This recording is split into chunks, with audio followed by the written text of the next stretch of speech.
വർഷങ്ങൾക്ക് ശേഷം വീണ്ടും സ്കൂളിലേക്കൊരു മടക്കയാത്രയാണ് കേട്ടോ ഇന്ന്. ഞാൻ 5th തൊട്ട് 12th വരെ ഒരു സ്കൂളിൽ തന്നെയാണ് കേട്ടോ പഠിച്ചത്. ഞാനൊരു കോൺവെൻറ്റ് സ്കൂളിലാണ് പഠിച്ചത്. അങ്ങനെ മധുരിക്കുന്ന ഓർമ്മകളൊന്നും എൻ്റെ സ്കൂൾ ലൈഫിൽ എനിക്കില്ല. കാരണം ഞാനൊരു ഇൻട്രോവേർട്ട് പേഴ്സണാലിറ്റി ആയിരുന്നേ. ആയിരുന്നു. HSSലെ ടീച്ചേഴ്സിനെ കാണാനാണ് ഞാനിങ്ങനെ ഓടി പോകുന്നത്. കാരണം ഞാൻ ഓൾറെഡി കഴിഞ്ഞ വീഡിയോയിൽ പറഞ്ഞിട്ടുണ്ടായിരുന്നല്ലോ. അതിനിടയിൽ കൂടെ നമുക്ക് ഹൈസ്കൂൾ UP ടീച്ചേഴ്സിനോട് കണ്ടേക്കാം. ഇനി കുറച്ച് തള്ളു വേണം അതോ സത്യം പറയണോ? തള്ളു ശീലമില്ലാത്തത് കൊണ്ട് മിക്കവാറും ഞാൻ കുളവാക്കാൻ ചാൻസ് ഉണ്ട്. സത്യമേവ ജയതേ എന്നാണല്ലോ. ഗേൾസ് ഓൺലി സ്കൂളിൽ പഠിച്ചതുകൊണ്ട് താങ്കൾക്ക് എന്ത് ഗുണമാണ് കിട്ടിയതെന്ന് ചോദിച്ചാൽ പ്രത്യേകിച്ചൊന്നുമില്ല കേട്ടോ. വെയിറ്റ് ഒരു ഗുണമുണ്ടേ. How to become a perfect കുലസ്ത്രീ, അതെനിക്ക് കിട്ടിയായിരുന്നു.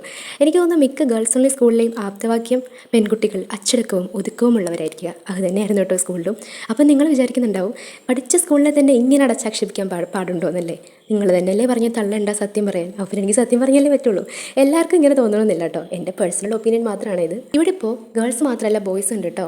അല്ലെങ്കിൽ തന്നെ ഇന്ന സ്കൂളിൽ ബോയ്സിന് പഠിക്കാൻ പറ്റില്ല, ഇന്ന സ്കൂളിൽ ഗേൾസിന് പഠിക്കാൻ പറ്റില്ല എന്നൊക്കെ പറയുന്നത് തന്നെ എന്തൊരു ജെൻഡർ ബയസ് ആണല്ലേ.